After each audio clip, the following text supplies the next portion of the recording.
From Washington, the McLaughlin Group, the American original. For over 3 decades, the sharpest minds, best sources, hardest talk.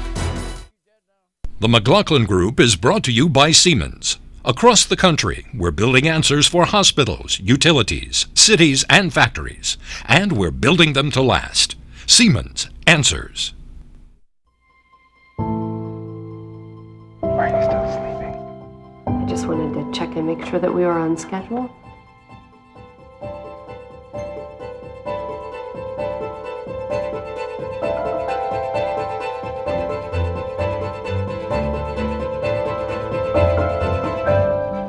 The first technology of its kind. Mom and Dad, I have great news. Is now providing answers families need. Siemens Answers. We believe that if love is a chemical reaction, chemistry has a good chance to make the world a more harmonious place. Chemistry works so that bandages end up loving the water. Families are less afraid of energy bills. And even cars and clean air get along better. That's why we don't just make chemicals, we create chemistry. BASF, the chemical company.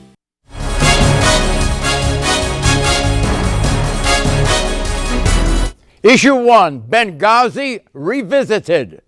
I take responsibility, and nobody is more committed to getting this right. Secretary of State Hillary Clinton gave the details of that responsibility this week at 2 congressional hearings, one in the Senate, one in the House, on what happened at the U.S. consulate in Benghazi, Libya, 4.5 months ago on September 11.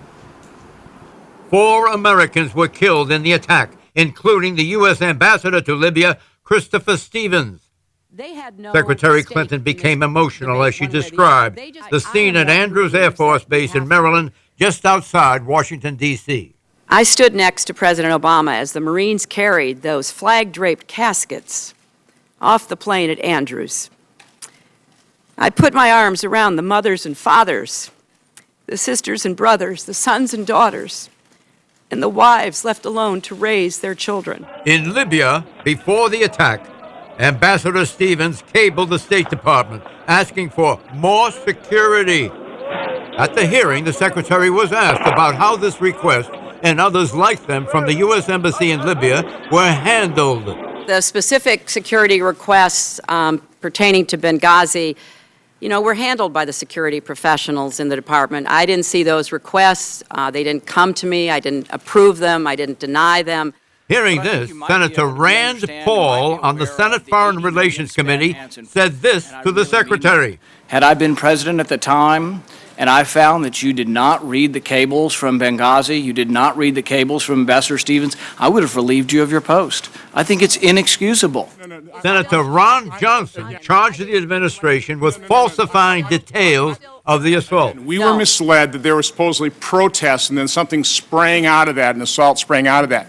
And that was easily ascertained that was not the fact. And the American people could have known that within days, and they didn't know that. With all due respect, the fact is we had 4 dead Americans. Was it because of a protest, or was it because of guys out for a walk one night who decided they'd go kill some Americans?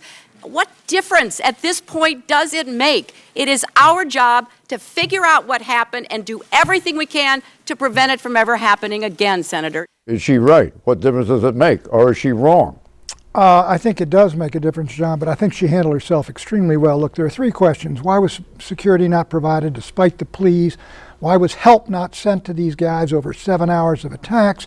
And who's responsible for the massive cover-up and fake stories about this video, anti-Muslim video? And she said to the third, I had nothing to do with the talking points. I have nothing to do with the military. I take responsibility for the lack of security. However, all these memos and cables that came, they all didn't come into my office personally, but I take responsibility. I think she handled it well, John, and the issue, I think, is pretty much gone now, and the Republicans did not succeed in what they were trying to do. How would you describe Hillary Clinton at the House and the Senate hearings? What kind of an adjective would you use? I would say she was commanding. I would say she was presidential. She came across very much as someone who was shouldering the responsibility, but she also avoided taking any of the blame. That was a very good balancing act.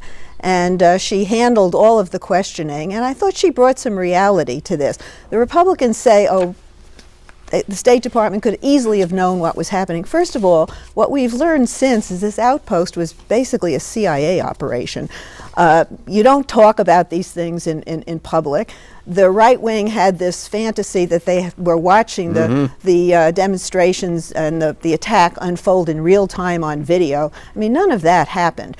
And she, I think, really turned back the notion that this was a manipulative event on the part of the administration to deny that this was a terrorist attack. I mean, this was basically something that happened in a very chaotic situation. The Republicans tried to turn it into Watergate, and it didn't work. She also waited a few months, which is not what Susan Rice did, and Susan Rice got into deep trouble.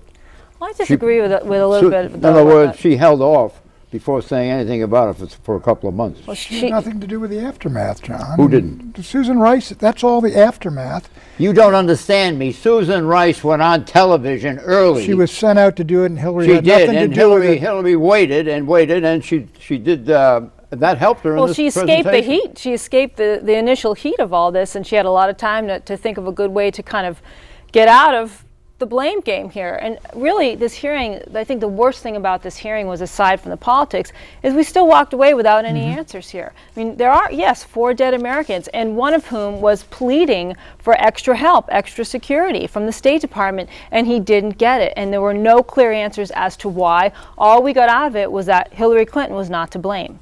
Hillary Clinton has traveled almost 1 million miles since she's been Secretary of State. That means that she's been absent from the State Department. However, with modern technology, that should be no problem, but there is something missing when there is no physical presence. Do you think that she ought to be, there should be some, this is a serious question, there should be some evolution either in our thinking about the role of the, no other person in her position has traveled that much and been away that much. Should that be a presidential envoy, special assignment, special condition, as separate from her cabinet position? You know, in that particular role, dealing with our foreign policy, there is no substitute for having the Secretary of State develop personal relationships and get a direct feel from the people that she is trying to deal with and try to get to move towards an American position, whatever that may be. So I don't think you can do it. I don't think you can send a substitute. It just goes with the territory. The Secretary of State has to be prepared to travel all around the world. Those personal relationships are critical for the ability of the United States to bring people along with her. She stands alone. No other Secretary of State has ever traveled that much. No, they've never been away that much. No, maybe not that much, but Secretaries of State have been traveling a heck of a lot more. Are you saying that she has redefined the Secretary of State's position and role? No. I think what she does, is a part and has been a part of the Secretary of State's role. Not to the extent that she has. I bet they haven't even traveled a quarter. John, you ought to have somebody there, John. Things for them to do. She surpassed a predecessor. I think it was Madeleine Albright who held the record previously. What was her record? What was Albright's record? Hillary just passed that. This is 1 million miles. John, excuse me. Hillary just passed that record in the last couple of months. So it's not that big a deal. John, what you're not saying? About John, Pat, please. I would like to finish. In terms of the accountability here, there was an accountability board that she appointed that reported that calls for like 29 different reforms, which goes step by step where it was broken down. And maybe she should have read those cables, and I would hope that John Kerry. She doesn't have to read them if they're sent to her by John, the let me talk. enhanced technology we have. John, let me talk to your point if we can. She's not going to read every let me cable. talk to but the cable was addressed to her. We have a copy of the cable on this broadcast. Let me talk to your point. You're exactly right. If she's going to do this 1 million miles of travel, there ought to be an executive deputy of hers at the State Department in the building. I'm sure she had that. Why didn't he or she have the cables and read them? Those people lost their jobs because they didn't perform. This is all the nitty-gritty here. The overall problem with what happened in Libya was that the Obama administration didn't want us to be heavily armed there because we were trying to develop a relationship and they wanted to look as though we were, a little on friendlier terms. Okay, Africa. That was a lot to do with it. Let's get into that. Africa, what's the big picture? Benghazi did not happen in a vacuum. The Arab revolutions have scrambled power dynamics and shattered security forces across the region. Instability in Mali has created an expanding safe haven for terrorists who look to extend their influence and plot further attacks of the kind we saw just last week in Algeria. What happened last week in Algeria, North Africa, was the murder of at least 37 hostages, including 3 Americans, after militants attacked a natural gas plant in the eastern part of the country. The al-Qaeda splinter group called the Signers with Blood Brigade, led by Mokhtar Belmokhtar, claimed responsibility. Question, is the volatility in North Africa an outcome of the Arab Spring, or does it predate the Arab Spring? Patrick. John, some of it predates the Arab Spring, but what this shows and what the Hillary thing was about is the complete disaster of what we did in Libya. We dumped over this corrupt dictator, and all these forces moved out of there. They went into the Tuareg rebels, went into Mali. You've got Al-Qaeda in the Maghreb now moving all through that region. They're in Mauritania, they're in Niger.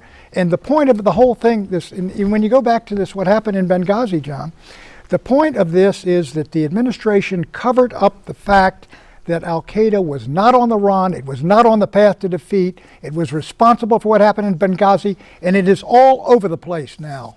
We're letting the French handle things now. I think it's more kind of leading from behind on foreign policy, and it's incredibly dangerous because, as Pat was saying, Al-Qaeda is not on the run, they're on the rise, and nothing's being done about it. North Africa is becoming very unstable. Al-Qaeda Central has been virtually decimated, but what they espouse there are cells all over the place.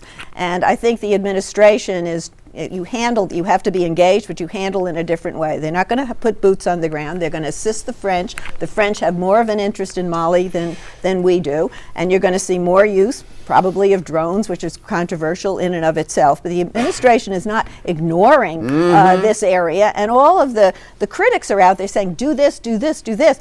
Like what? Nobody really has any great answers. I have a question for you. Africa is rich in natural resources.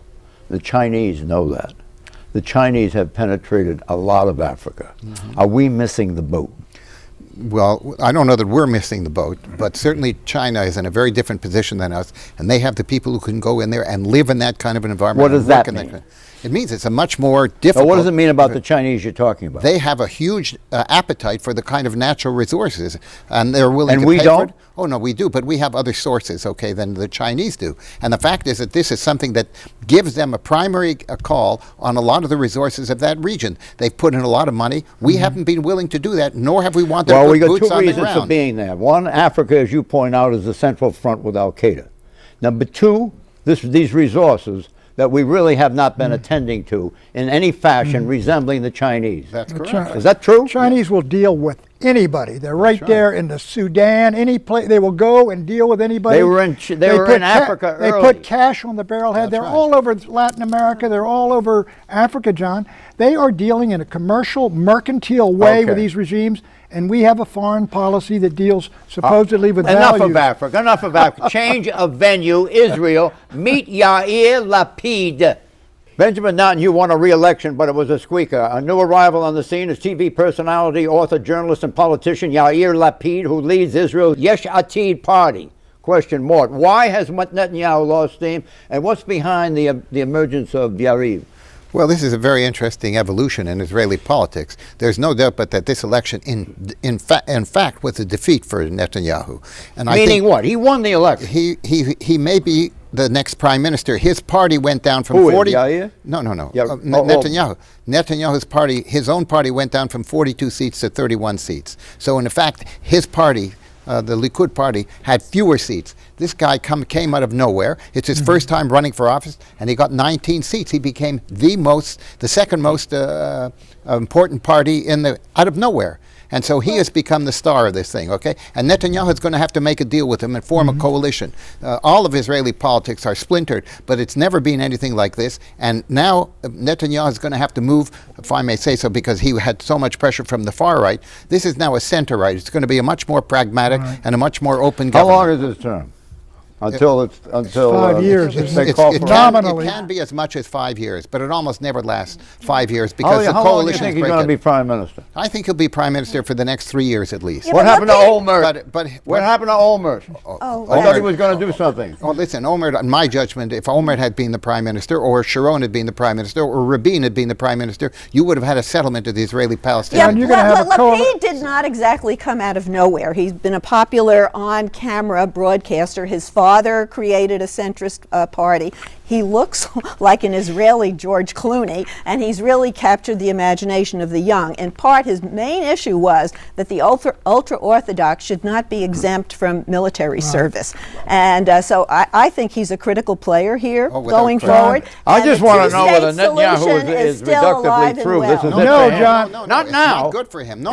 I think Netanyahu may be on the way out. I think we'll see how this government works. John, But he's going to put Netanyahu's together under a coalition. very different political pressures from within his own cabinet. That you're going to have. It's not going to be from the right now. Okay, it's going to be from the center. It's going to be from the right. Look, you got Lapid. You got Lapid's party's going to be there. Netanyahu's going to be there.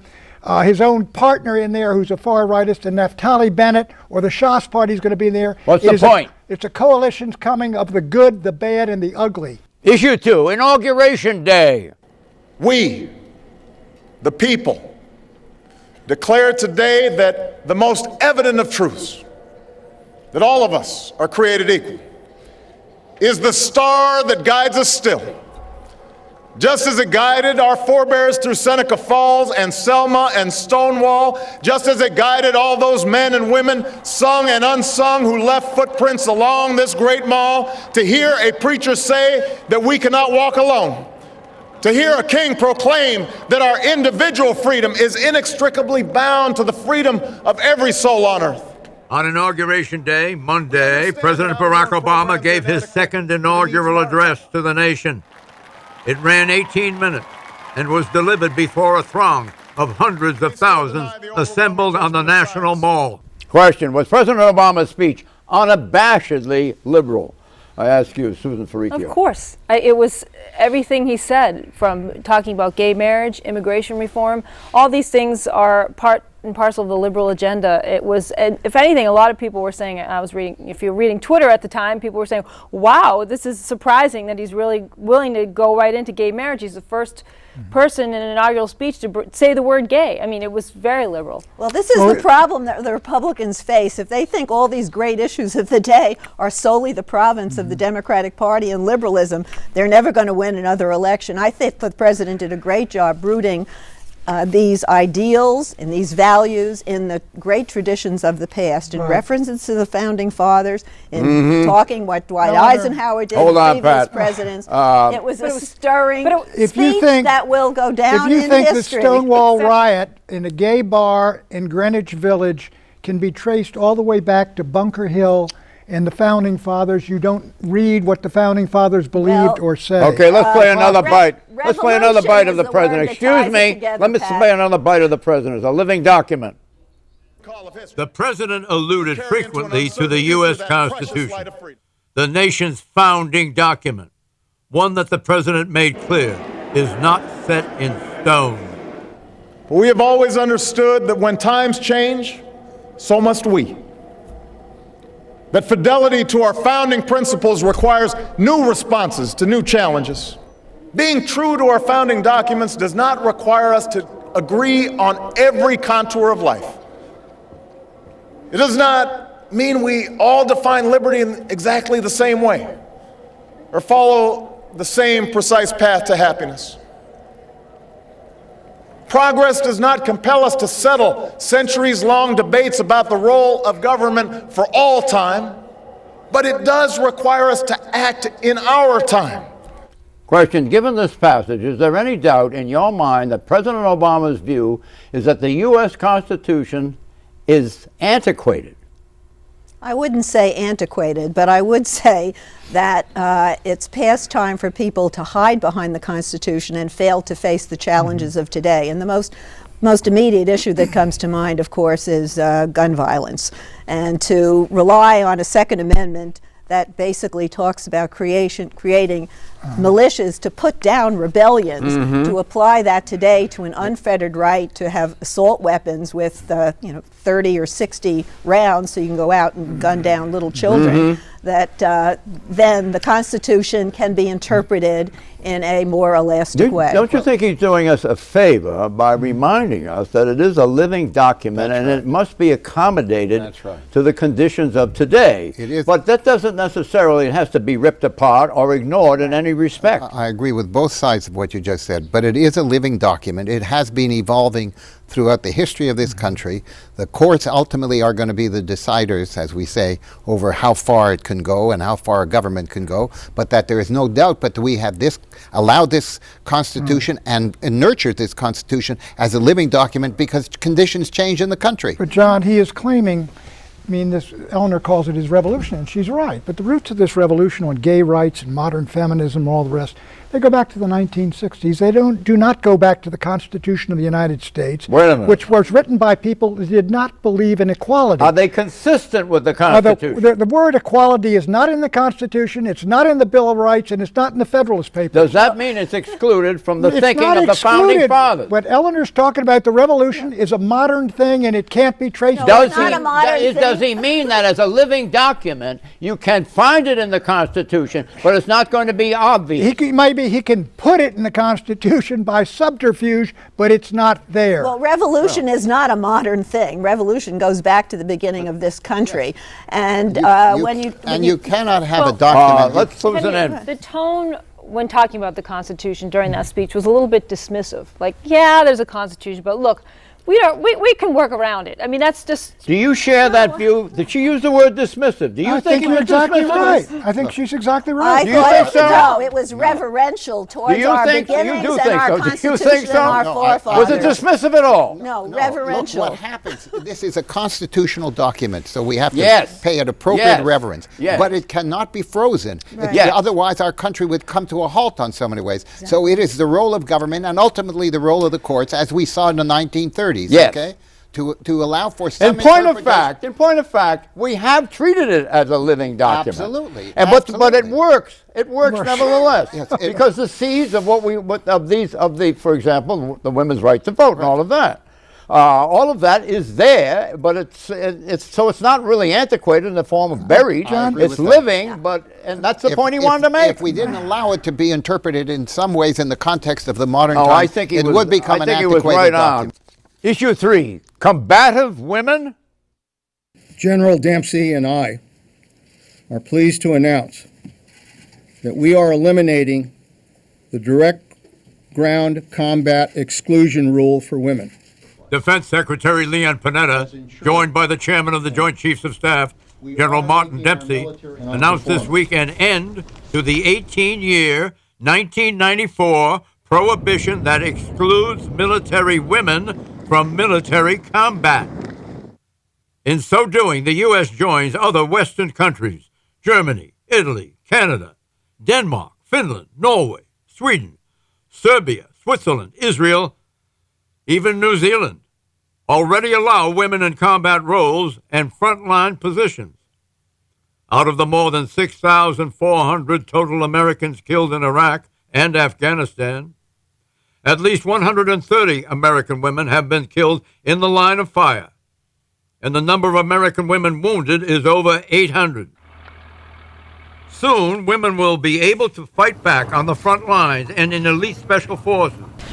But women will have to meet the same strength standards as men if they choose a combat role. Senator John McCain, Vietnam War hero and tortured as a prisoner of war, favors the women in combat roles, but adds this, quote, "It is critical that we maintain the same high standards that have made the American military the most feared and admired fighting force in the world, particularly the rigorous physical standards for our elite special forces units," unquote.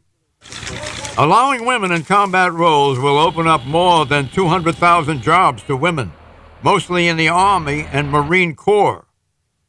The plan is to be drawn up by May and implemented over 3 years. Combat experience, by the way, is considered a prerequisite to jobs in the top military brass. Question, will the new Pentagon policy on women in combat adversely affect military readiness? Yes or no? Susan Ferricchio. I think the jury is still out. It really is interesting what some in the military have said. This could be a problem, could create tension on the front lines, could change the dynamic. I think what Senator McCain said, if you read closely what his comments are, that we still have to maintain our superlative status as a military, and we can't let, policy changes get in the way. And of course, I, empathize with women out there who want to be on the front lines fighting, but I think first and foremost, we have to preserve our superior military and make sure that this doesn't change that dynamic in some way, which it could. Susan, did you see that list of countries that now have women in this role? Well, who's got the #1 military in the world? Not those countries, our military. Because women are excluded? No, but because of we've managed to stay #1, and I'm saying we need to stay #1 and not let other policy changes get in the way. Women have proven themselves on the battlefield, and the nature of warfare in Iraq and Afghanistan have made this lifting of this ban inevitable. Women are now attached to combat units. They're not assigned to combat units, which means they're out there, they're dying, they're getting wounded, but they're not eligible for promotions. Out of time. Bye-bye. The McLaughlin Group is brought to you by Siemens. Across the country, we're building answers for hospitals, utilities, cities, and factories. And we're building them to last. Siemens Answers. Why are you still sleeping? I just wanted to check and make sure that we were on schedule.